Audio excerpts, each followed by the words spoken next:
What's going on, guys? It's August 24th, 2023, and this is KYN Live. I am Tyler Hyrchuk, your host, and my guest today is a multi-hyphenate. You may know him, poker pro, host, author, analyst, comedian, pro wrestling fan, and self-confessed nit. It's Jordan Cooper. What did you call me? A hyphenate? What the hell A is that? multi-hyphenate. A multi-hyphenate? That seems like something I take in the morning with my vitamins. It's a suppository, yeah. Okay. Even better. How you doing, Jordan? Good. Good. Thanks for joining me today. So here's what's going to happen. I'm sure you're familiar. You've done this before. We're going to talk the KYN seven of the top news stories of the week that are stupid, funny, or weird, and I'll get your reactions. And since you're a comedian, I'm expecting them to be super funny. I don't lead me to the high standards. No, you shouldn't tell people that. Maybe I'll be funny. Okay, no worries at all. Stakes are low. And everybody else in the chat, please send in your super chats to get your question or statement read on the air. And if you don't want to donate through YouTube, totally fine. You can catch the show live. Go to kynchat.com and you can leave a question or statement anytime that we'll read on the air. Are you ready for story number 7, Jordan? Sure. I disappeared for a second. There you go. And you're back. So reported by WREG News Channel 3. A city road crew in Memphis, Tennessee, was painting the lines on the street when they came across a dead raccoon laying on the side of the road. What do you think they did with said raccoon? Well, obviously, I always play this game when I'm on KYN, like it's a game theory, right? I come from poker. I come from daily fantasy. Like, this obviously was a story for a reason, right? They didn't just found the raccoon and then just like, okay, they put it to the side. Like, who would write a story about that, right? Who would write a headline? Exactly. Jeremy Lambert wouldn't even write a good headline for that story. So let's see. So they found the raccoon in the middle of the road. Side of the road. Side of the road. Yeah. Okay. And this is in Memphis. This is in Memphis, Tennessee, and it's a road painting crew. Oh, it's a road painting crew. Painting lines, yeah. Okay. I see. I smell some shenanigans here. I mean, they have paint. They have a dead raccoon. I would think it would go together somehow. Did they end up actually painting over the raccoon? Ding, ding, ding. We have a winner. We have a winner. Right over the carcass. It's just like it's like a lazy landlord just painting over light switches and outlets. But I mean, you got it on point, right? Have you ever worked for the city? Have you ever worked for the government? Have you ever never worked for the government? No. Okay, let me just tell you, my mother worked for like a college, whatever. I'm used to dealing with, government employees. This seems like something that, well, we were paid to draw these lines on this road. We're not paid to remove anything from it. We're just going to keep on going. We're going to sign off on it and get on with our day. That sounds like the construction work I see here in my town. I mean, the union probably doesn't cover rabies shots, so you never know. Have you heard of Dead Raccoon TO? I'm up in Toronto, and so this was a thing like 8-9 years ago. Dead Raccoon TO? Yeah. What does TO stand for? Toronto.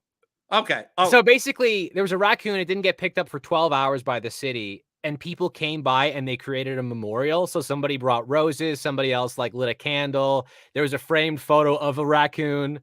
Is this very similar to in New York City? There was the pizza rat. Yes. That was a meme also. So this is one of these types of, that's your city's meme. It's the raccoon. And people even went so far as to like leave their garbage bins open overnight as like a memorial. Yeah. But no one picked it up. Did anyone? It eventually got picked up. Yeah.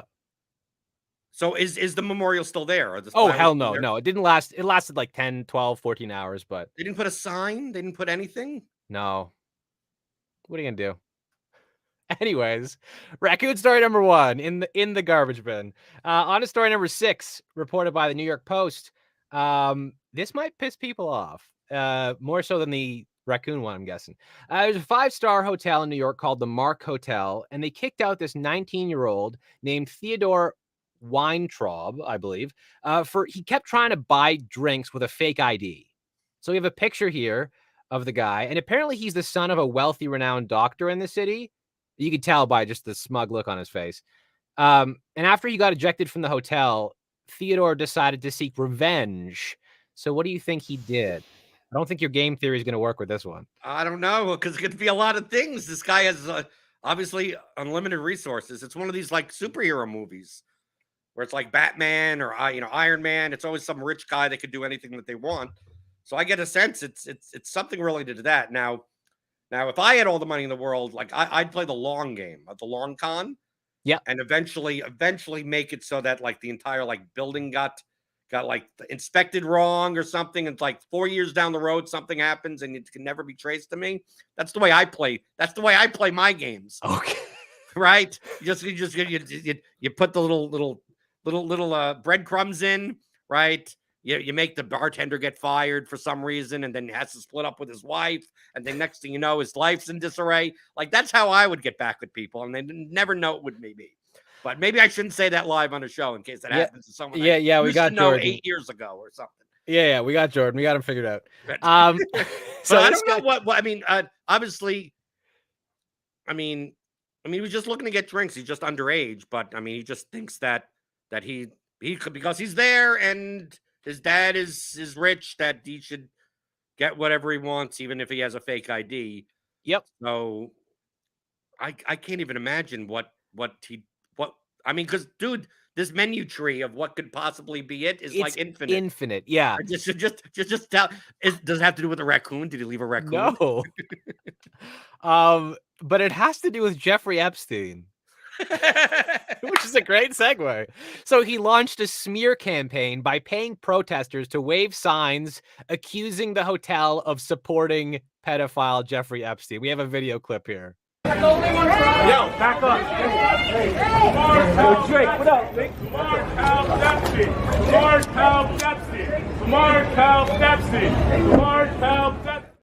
So I don't know if you heard in the background, but there's a protester yelling, "The Mark helped Epstein." So I guess they're just trying to be caught in the paparazzi videos and just absolutely destroy the hotel's credibility. Yeah, but this is my style. This is like what I mentioned before. Like I would go to these lengths.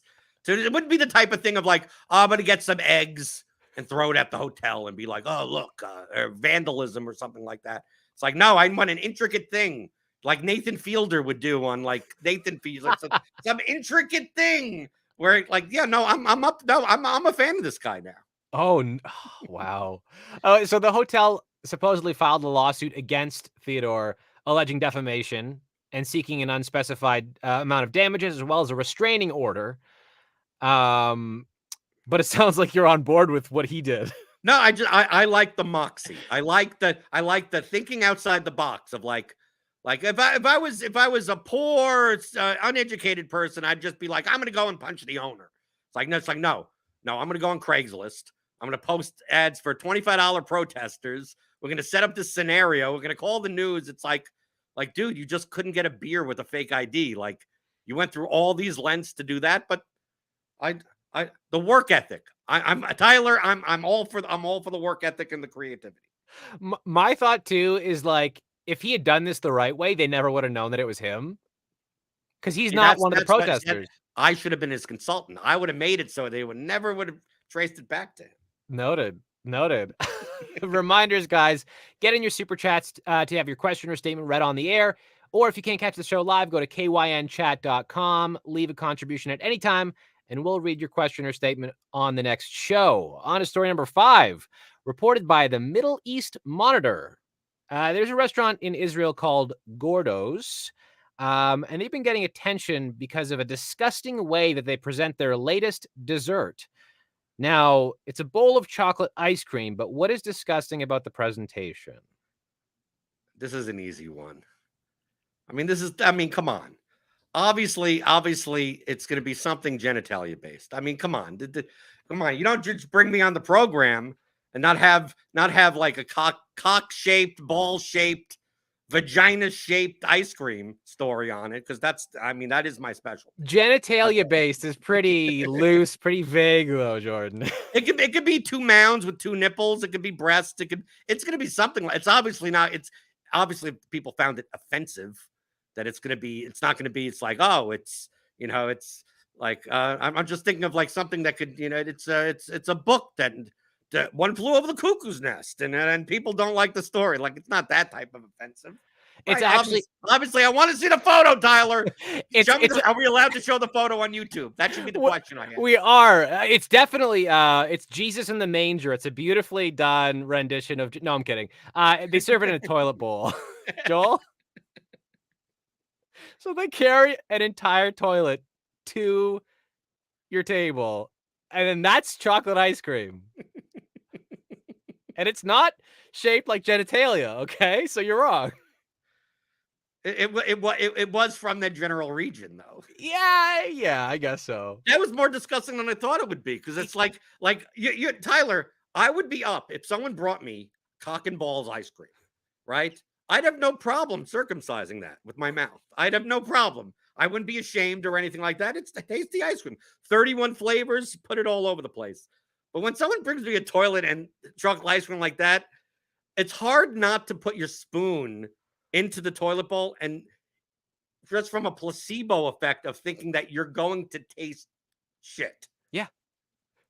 Right. Well, then I feel like it would happen in the other direction too. If I really enjoyed it, then like I get hungry every time I went and sat in the toilet. It would be like a. Oh, you do it that way. Do you think the restaurant serves with that dish?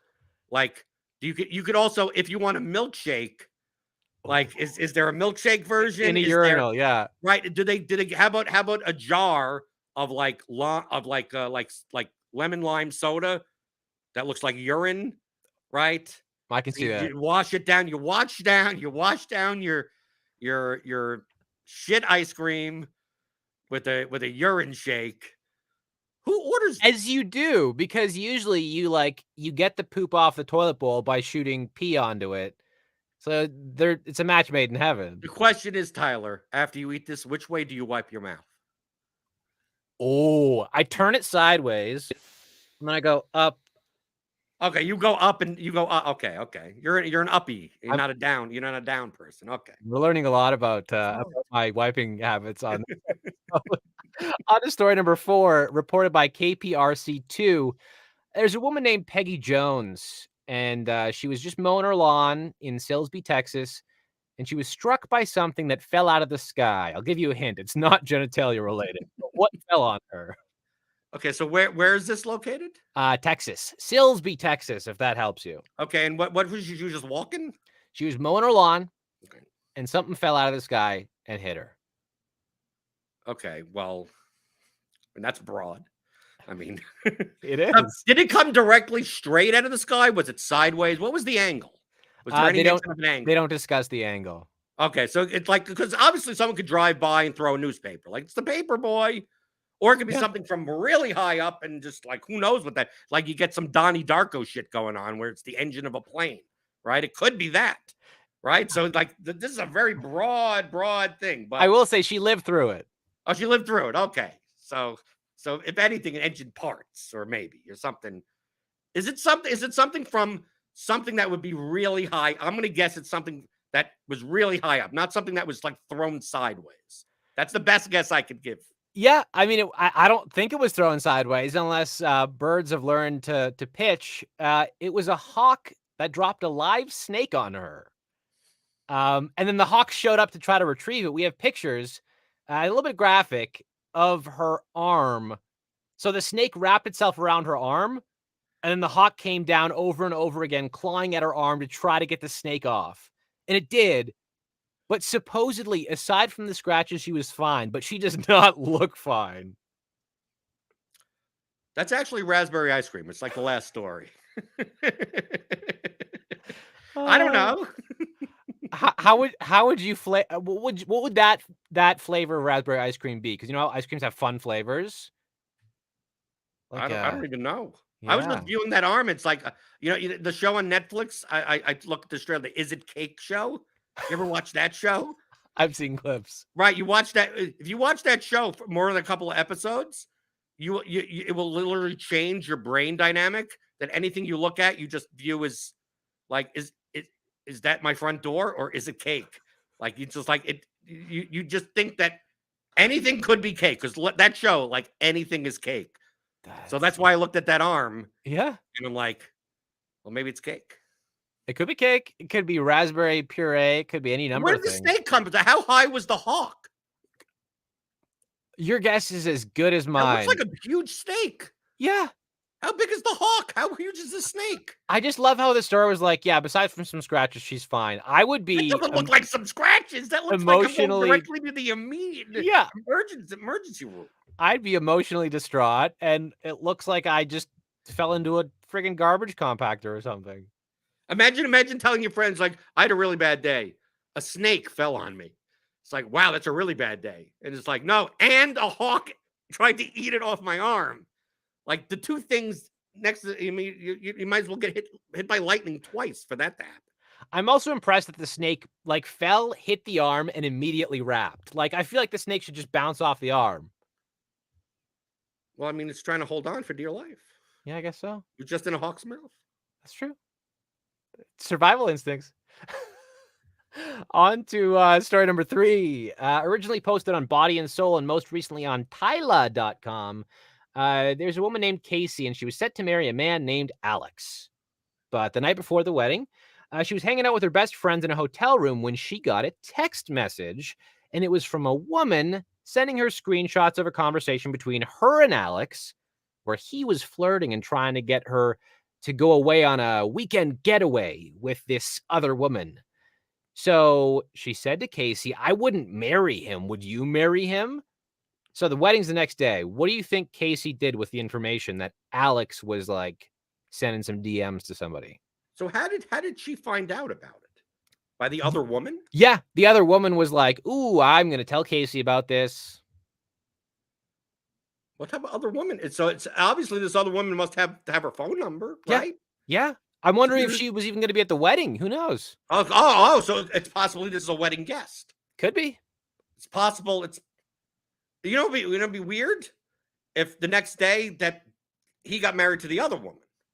That would be incredible and a movie plot line for sure. Right. He gets married to the other woman at her wedding, even though everything says her name on it, and she's fine with it. Right, Yeah. Of course, because then it's only a 3-minute movie, right? Because it can't be that no, there's going to be no conflict here, right? It seems like the reverse of a romantic comedy of like, let's start out with the most fucked up situation, There and then has to work be. our way back to them being friends, right? And just meeting on the street. Yeah, it's like a Memento type of version of a romantic comedy. So, surprisingly, Casey was very calm and level-headed. She showed up at the church the next day wearing the wedding dress. Did she come with a snake? She, yeah, Did she come with a raccoon? She had a snake as a garter belt, just wrapped around. And when he went to reach under and grab it, it bit no. So when they were standing at the altar together, she read out the text message conversation. That was her vows? With like his family there and her family there. We have a screenshot of the text convo. Your body is, I'm guessing, an expletive, incredible. And man, do you know how to use it? I wish my GF had half the skills you do. This weekend, you and I, it's on, hot stuff. Bring your A game. Who texts like that? That's kind of cringe. Alex texts like that. Alex, even if it was a joke, just for creativity purposes, you should just like, no, we're not getting married. Yeah. So she went on to inform everyone that there would be no wedding, and of course, Alex just ran from the church. And ran. And we don't get it. What happened? What's There's no follow up with Alex. I'm guessing he's still running to this day. I want to know what happened. Yeah. Did he get together with the other?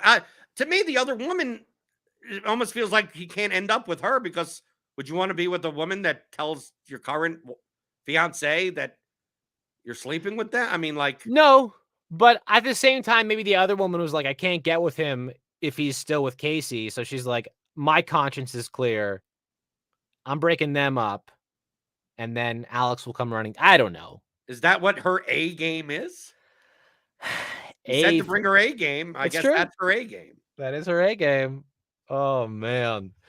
Final reminder, guys, to get in your super chats. If you have a question or statement you want read on the air, or go to kynchat.com, leave a contribution at any time, and we'll read your question or statement on the next show. On to story number 2.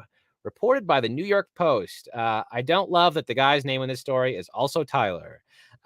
There's a show on TLC called My Strange Addiction.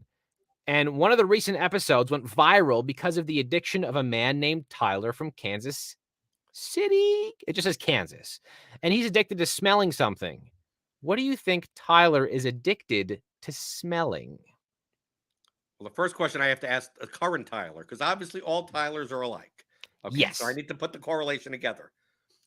What would you be addicted to smelling, of anything? If you had a choice to be addicted of smelling something, what would it be? I mean, if it would be, it has to be weird enough that I'm going to be on the show, right? No, just you and no. I'm not saying for you to guess. It's like if you had a choice, Yeah, as a Tyler, yeah. to smell anything like once a day. It's like, okay, I want to be addicted to smelling something. Like for Yeah. me, it would probably be coffee. Okay. Like, I like the smell of coffee. Yeah. Okay, so what as a Tyler, As what a Tyler, what would you representing like to smell the most? all other Tylers, freshly baked bread. Okay. That's all I got.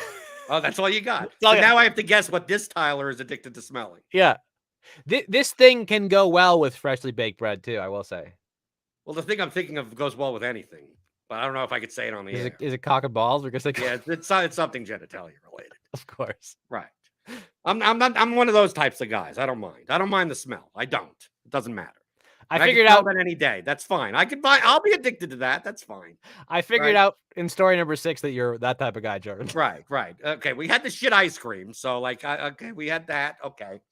So he's addicted to what the hell could he be addicted to? That this would be a story. What's the precursor of how this even became a story? He was on a show called My Strange Addiction. Yeah. Okay, so he's on a show. Okay, on a TV show. It's one of the. Okay, so this may not even be true.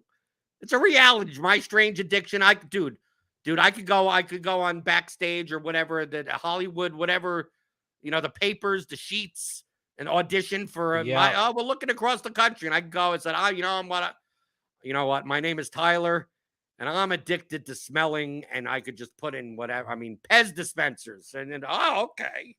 Right, or something like that. It could be anything. I mean, dude, I could come up with so many things to be addicted to. I barely have a sense of smell to begin with. It's going to be something real. To me, it's either going to be something dirty, or it's going to be something so weird that I wouldn't even be possibly. It's infinite nodes. I couldn't possibly guess this. So I feel like you really raised the expectations, and this is going to let you down a little bit. Okay. But cans of tuna fish. Joel played a video.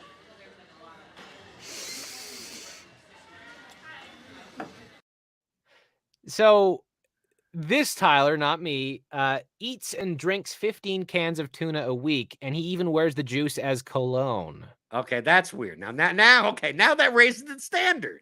He says people call him Tuna Tyler.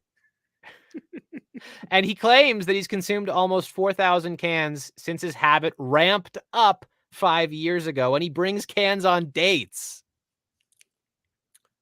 I mean, I like tuna fish. I mean, I could eat. I mean, I've had cans of tuna fish. I'd probably use a little mayo or something.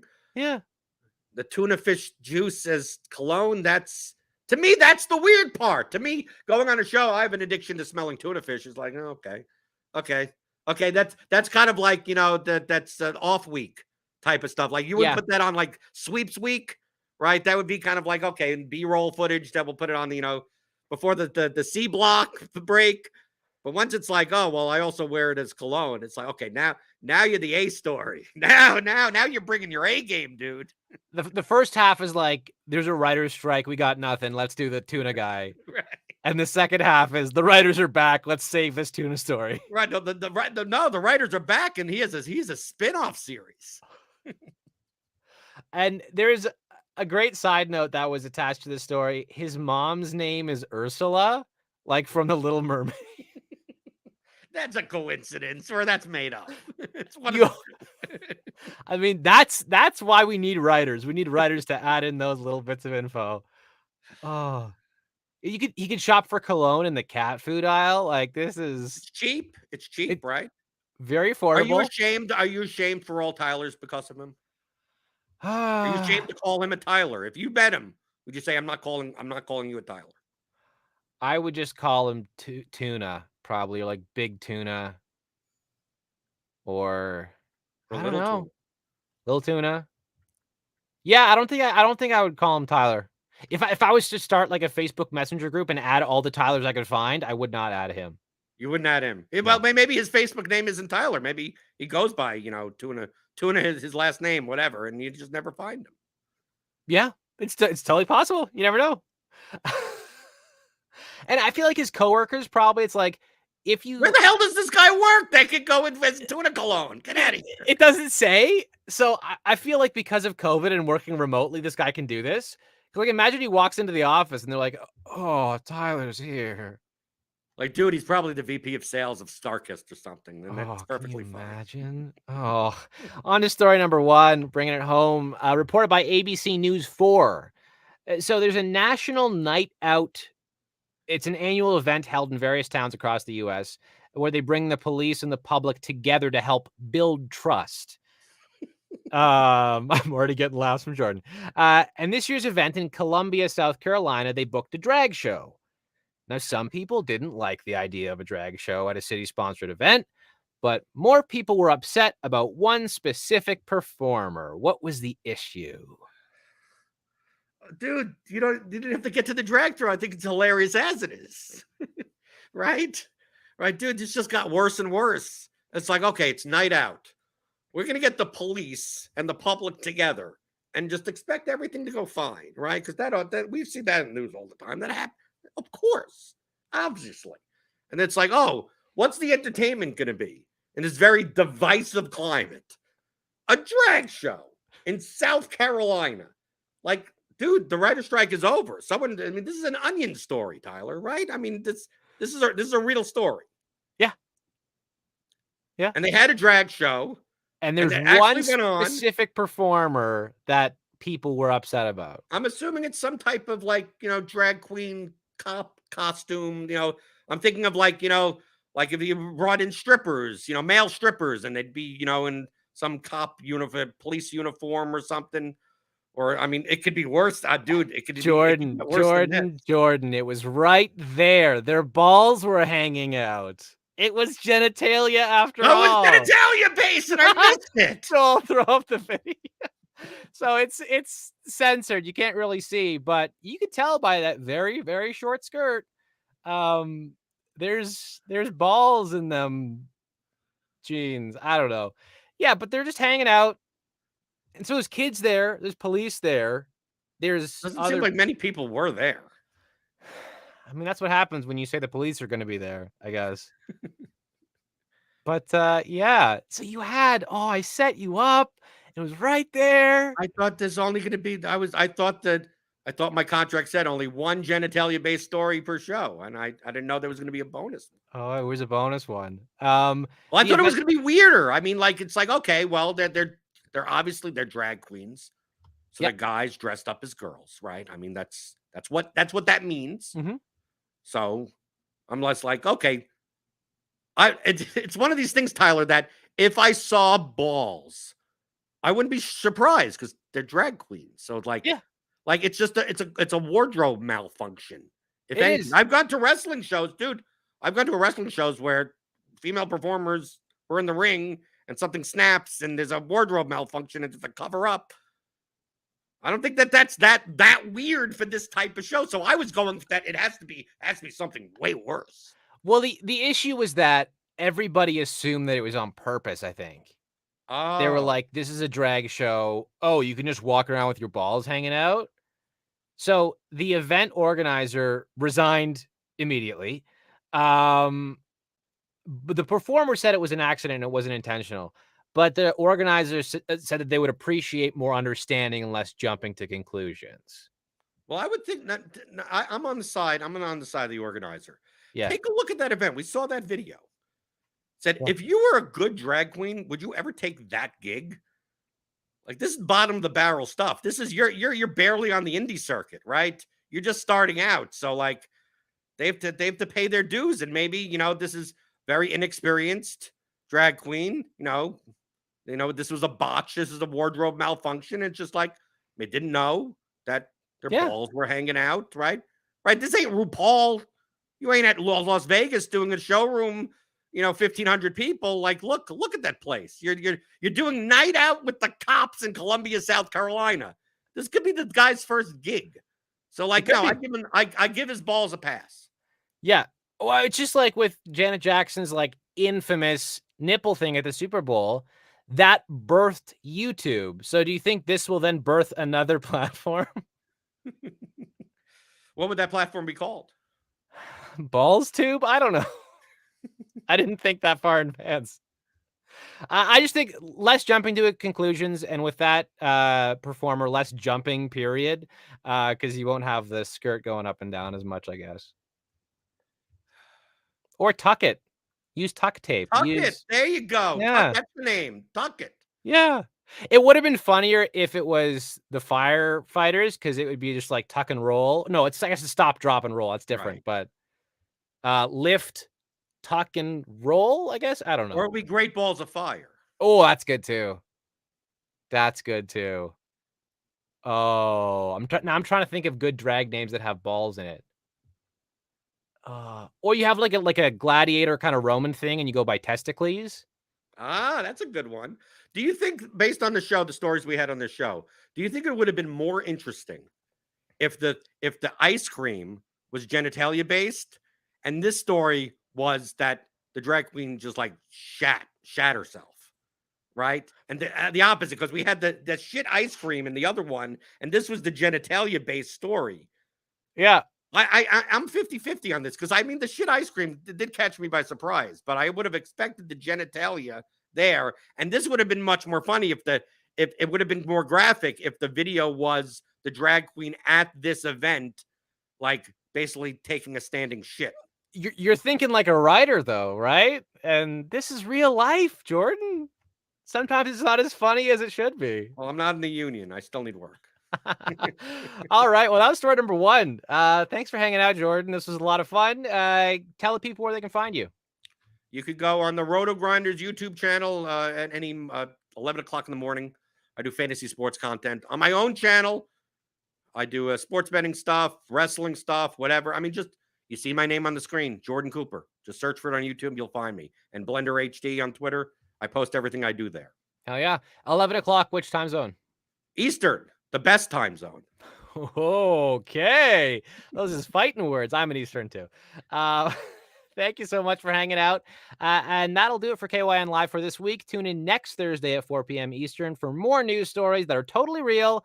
They may not be written as Jordan would write them, but they're totally real, totally ridiculous. Joel, press that button. Until then, thank you so much, Jordan, and see you guys later.